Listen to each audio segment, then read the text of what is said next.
નમસ્કાર, પંચાયત સમાચાર 24 માં આપનું સ્વાગત છે। સિંગવડ તાલુકાના દાસા ખાતે જશવંતસિંહ ભાભોરના નિવાસ સ્થાને સંજેલી અને સિંગવડ તાલુકાના કોંગ્રેસ, આપ અને બીટીપીના 200 જેટલા કાર્યકરો ભાજપમાં જોડાયા।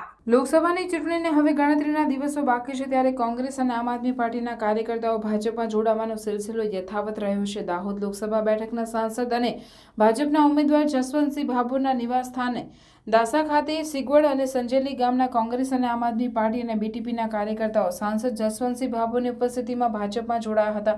સાંસદ જશવંતસિંહ ભાભોરે કોંગ્રેસ અને આમ આદમી પાર્ટી તેમજ બીટીપીના કાર્યકર્તાઓને ભાજપની ટોપી અને ખેસ પહેરાવી ભાજપમાં પ્રવેશ કરાવ્યો હતો। ત્યારે દાહોદ જિલ્લામાં કોંગ્રેસ અને આમ આદમી પાર્ટી ચૂંટણી પહેલા જ તૂટી રહી છે, ત્યારે ભાજપનો ગઢ ગણાતી દાહોદ લોકસભા બેઠકને કબજે કરવી ઇન્ડિયા માટે કપડા વલણ હોય તેમ લાગી રહ્યું છે।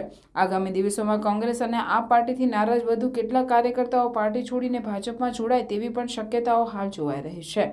કોંગ્રેસ, આપ અને બીટીપીમાંથી ચારેય મોહનભાઈ લાલસિંહભાઈ, આમ આદમી પાર્ટી દાહોદ જિલ્લાના ઉપપ્રમુખ ડામોર વિનોદભાઈ પારસિંગભાઈ, બારિયા મહર્ષિ શામજીભાઈ, રજાદ વીરસિંહભાઈ કાળુભાઈ, ભેદી જયંતિભાઈ વાલસિંહભાઈ, ચારેલ કિશોરભાઈ, દલાલભાઈ રાવત, હિંમતભાઈ ચુનીલાલ તડવી, સરદારભાઈ લલ્લુભાઈ સહિત 200થી વધુ કાર્યકરોએ ભાજપનો ભગવો ધારણ કર્યો હતો।